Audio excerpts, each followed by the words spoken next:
বিধানসভা নিৰ্বাচনত বিজেপিৰ সাফল্য উৎফুল্লিত কৰি তুলিছে বৰপেটা সত্ৰৰ লগতে জিলাখনৰ অন্যান্য সত্ৰৰ সত্ৰাধিকাৰ তথা ভকত বৈষ্ণৱক দ্বিতীয়বাৰৰ বাবে ৰাজ্যৰ মুখ্যমন্ত্ৰীৰ আসনত বহিবলগীয়া ডক্টৰ হিমন্ত বিশ্ব শৰ্মাক শুভেচ্ছা জ্ঞাপন কৰাৰ লগতে সুস্বাস্থ্য কামনাৰে নেদেখাজনৰ ওচৰত প্ৰাৰ্থনা জনালে বৰপেটা সত্ৰৰ বুঢ়া সত্ৰীয়া ডক্টৰ বাবুল চন্দ্ৰ দাসে একেদৰে পাটবাউসী সুন্দৰী দিয়া গণকোচি সত্ৰৰ লগতে অন্যান্য সত্ৰ আৰু নামঘৰৰ ভকত বৈষ্ণৱসকলেও শুভেচ্ছা জ্ঞাপন কৰে ভাৰতীয় জনতা পাৰ্টিৰ এই বিজয় অসমীয়া জাতি আৰু সনাতনী সভ্যতা সংস্কৃতিৰ জয় বুলি অভিহিত কৰিছে সত্ৰাধিকাৰসকলে মুখ্যমন্ত্ৰীগৰাকীৰ লগতে বৰপেটাৰ পৰা বিধানসভালৈ নিৰ্বাচিত দীপক কুমাৰ দাসকো শুভেচ্ছা জ্ঞাপন কৰে সত্ৰাধিকাৰ তথা ভকত বৈষ্ণৱসকলে বৰপেটা সত্ৰৰ বুঢ়া সত্ৰীয়া হিচাপে তৃতীয়বাৰৰ বাবে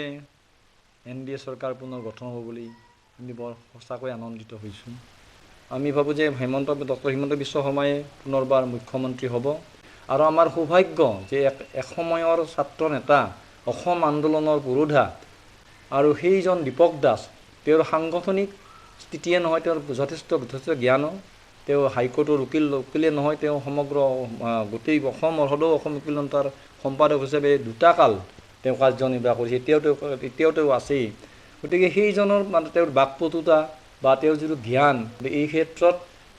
আমি এই আগন্তুক যিখন চৰকাৰ গঠন হ'ব এই চৰকাৰখনলৈ আমি মানে এটা আবেদন জনাইছোঁ আৰু ইয়াৰ লগতে কৈছোঁ যে জাতি মাটি ভেটি বা আমাৰ যি ইণ্ডিজিনাছ পিপল যিখিনি খিলঞ্জীয়া অধিবাসী আজি খিলঞ্জীয়া অধিবাসীৰ মেণ্ডেট দিছে আজি সমগ্ৰ অসমৰ খিলঞ্জীয়া অধিবাসীৰ মেণ্ডেট দিছে যে আমাক এইখন চৰকাৰ লাগে অৰ্থাৎ চৰকাৰে যিখিনি কাম কৰিছে বিগত 10 বছৰত যিখিনি কাম কৰিছে অসমত 70 বছৰীয়া কংগ্ৰেছৰ শাসনতো ইমানখিনি কাম হোৱা নাছিল তাৰ আধাও হোৱা নাছিল অথচ এই 10টা বছৰতে যিমানখিনি কৰিছিল এইটো কোনোবাই বেয়া পালেও স্বীকাৰ কৰিব লাগিব কোনোবা দলে হতে বেয়া পাব পাৰে মই ধৰ্মগুৰু হিচাপে কোৱা নাই মই এজন ভাৰতবৰ্ষৰ নাগৰিক হিচাপে মই কৈছোঁ অসমৰ নাগৰিক হিচাপে কৈছোঁ যে হয় এই 70 বছৰত যিখিনি কাম হোৱা নাছিল 10 বছৰত গতিকে এইখন চৰকাৰে আগন্তুক বৰ্ষকেইটাত অন্ততঃ আকৌ অসমক আগুৱাই নিয়াৰ ক্ষেত্ৰত